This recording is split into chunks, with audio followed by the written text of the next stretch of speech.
because at least we aren't, most of us, living in a bubble where we're being told by our military supporters and the news media and our party that what we're saying is absolutely correct.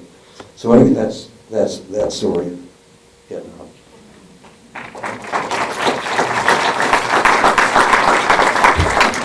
Thank you again, Joe. And I just have to have a slight add-on to that. Joe has been very, very instrumental in the Vietnamese project, and with Mike Bain, the first Global Citizen of the Year Award winner. And Joe has been very instrumental in that project. I had the pleasure of traveling to Vietnam with Joe in, I think it was 2001, to look at the projects there under the Madison Quakers Inc. So thank you for all that. Thank you all for coming. Don't forget, I'm looking for 10 new members tonight. And Helen, where's Helen? There. Yeah. My thing is One member. Okay. Helen is back by the table. Enjoy the evening. And Mike Bain maybe here? no, Mike said he would. Is Mike here? No, he said he'd be gone tonight. Yeah. He was here. Oh, was he? Oh, okay. Good night. Thank you all for coming.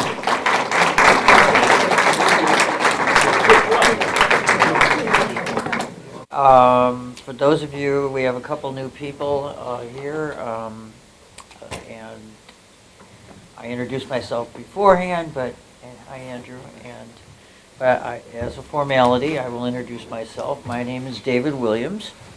I've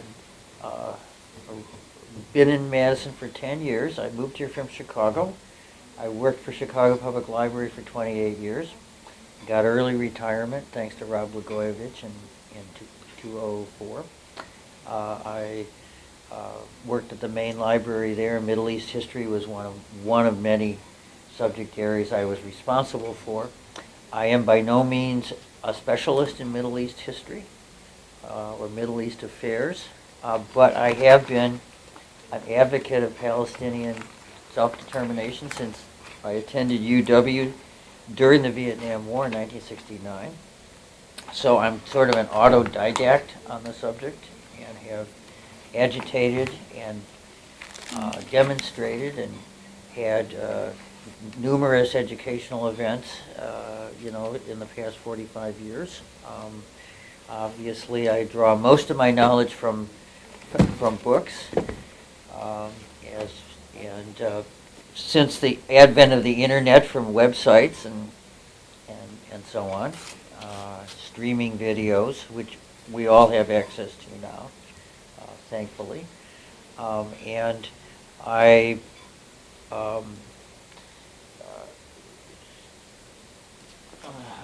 do suffer stage fright once in a while, so please forgive me.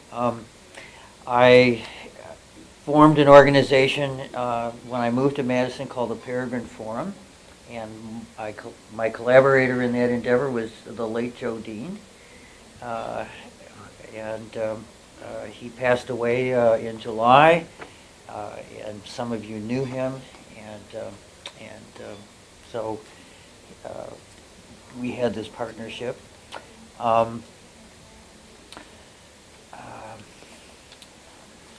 Anyhow, this is the third session in the series. Tonight we're going to cover the interwar period between World War I and World War II, and then we're going to take a break in December for the holidays, and also because the library wouldn't give me a room reservation for December. And then it will resume on January 8th with a session dealing with the establishment of the State of Israel, the 1948 war. The immediate lead up to it after World War II, and the immediate aftermath of it, but pretty much the whole session is going to be on what I am taking the term from the Israeli author Ilan Pappé called the ethnic cleansing of Palestine in 1948. And then on February 12th, we will cover the period from 1949 up through the 1967 Arab-Israeli War, the Six-Day War. And then there'll be 2 sessions after that. March 12th, we will cover from the 67 war, probably up to the end of the first Intifada, the first Palestinian uprising in the occupied territories, 1987 to 1991. And then the last session on April 9th, which happens to be the anniversary of the Zionist massacre of Palestinians in the village of Deir Yassin, outside Jerusalem, in the spring of 1948. At that session, we will cover the Oslo Peace Accords. We'll cover the failed peace process. We'll cover the Second Intifada. We'll cover the various other things, the several wars that have erupted since then. Several Israeli assaults on Gaza, the 2006 Israeli assault on Lebanon, and up to the present situation. So, if I can hold your interest, we'll take it right through to the spring. And parallel to this, there is a reading group going through Max Blumenthal's book Goliath, Life and Loathing in Greater Israel, published in 2013. It was on the New York Times nonfiction bestseller list for several months in late 2013, about a year ago. It has been highly acclaimed, and it's been highly reviled. As you might expect, the Zionist, the pro-Zionist sector in this country has either ignored it or they've attacked it. But in my estimation, it's probably the best single book that anybody can read on the conflict, because it's Blumenthal, who's a eminent Jewish American journalist, walks you through contemporary Israel and Palestine. You get a real sort of sense that you're getting a feel of what it's like to be in a society that's a right-wing nationalist and moving, in his opinion, toward fascism. And if you look at the events in East Jerusalem and in the occupied West Bank in the past week, it confirms everything that Blumenthal talks about in the book. But he doesn't just deal with the contemporary situation. Blumenthal also interweaves it with history. I mean, he takes you back again and again to 1948, because all of this conflict stems from 1948, and of course from preparations that were made, before 1948, which I will cover tonight in my presentation.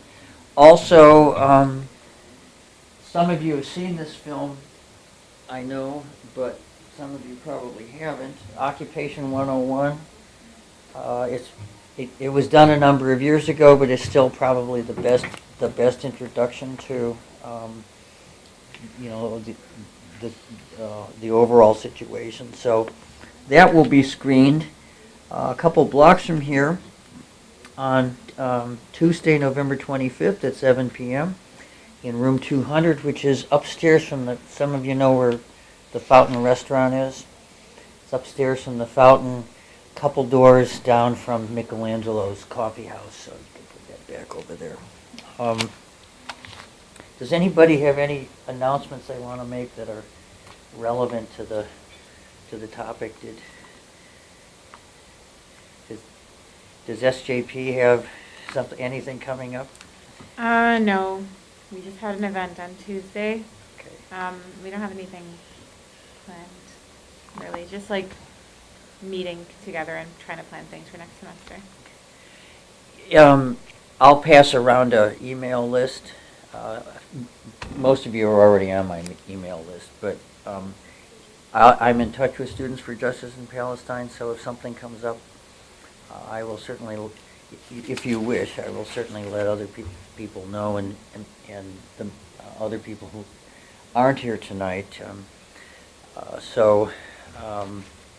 Yeah, I think we want to move from just education to, action. True, yeah. In the community around the boycott, divestment, and the sanctions movement. So, to the matter at hand, in the session 2 weeks ago, we covered the Zionist colonization in Palestine during the period of Ottoman Turkish rule from the 1880s up to World War I.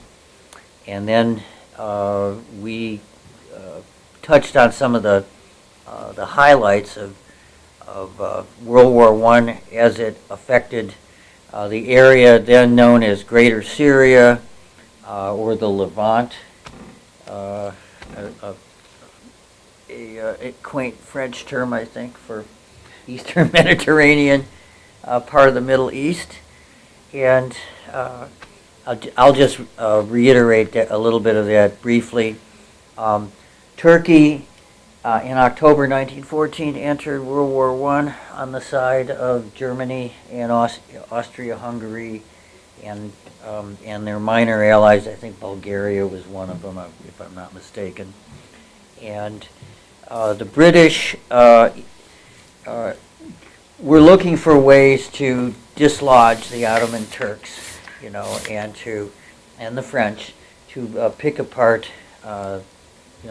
what was left of the Ottoman Empire at that time. It was an empire that had been undergoing a long process of decline, since the early to mid-19th century.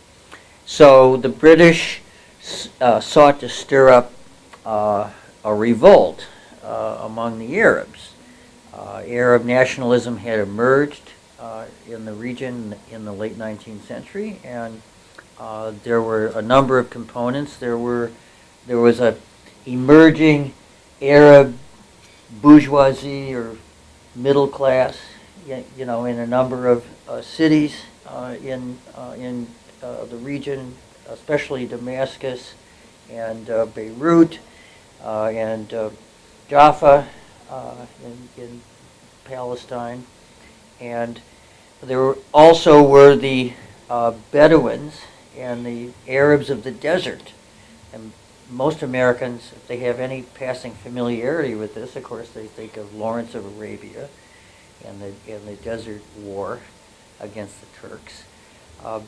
The British military intelligence based in Cairo sent their agents out into the Arabian Peninsula and engaged the Sharif of Mecca. He was the protector of the holy places there, Mecca and Medina, and he had several sons, Faisal and Abdullah, and another one whose name escapes me at the moment. Faisal is prominently featured in the movie Lawrence of Arabia. I forgot who played him, but Omar Sharif. was it Omar Sharif? Okay. And Peter O'Toole played Lawrence. And so the British, in secret correspondence called the McMahon or McMahon correspondence, basically promised the Sharifans, we'll call them, independence, Arab independence, full independence over the entire region, known as Arabia and Greater Syria, included what is now Lebanon, what is, of course, Syria, or what's left of Syria, Iraq, and what became Transjordan, and what was Palestine. So that was Greater Syria, anything east of Suez, basically, south of Turkey, west of the Persian Gulf, and down into Arabia. So there was later a lot of controversy over how much, whether Palestine was part of that. or not. And the British later hedged on that and claimed that it wasn't, but a number of... Enjoy the evening. And Mike Bain may be here. no, Mike said he would. Is Mike here? No, he said he'd be gone tonight. Yeah. He was here. Oh, was he? Oh, okay. Good night. Thank you all for coming.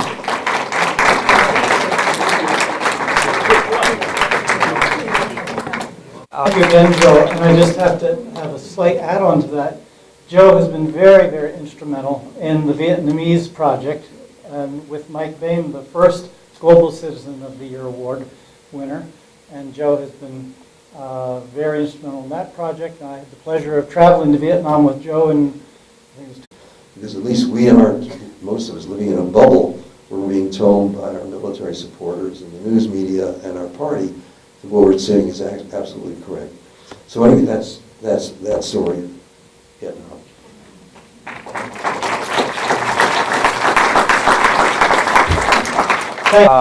For those of you, we have a couple new people here, and I introduced myself beforehand, but hi Andrew, and as a formality, I will introduce myself. My name is David Williams. I've been in Madison for 2001 to look at the projects there under the Madison Quakers Inc. So thank you for all that. Thank you all for coming. Don't forget, I'm looking for 10 new members tonight. And Helen, where's Helen? There. Yeah. Mike Bain is here. Okay. Helen is back by the table.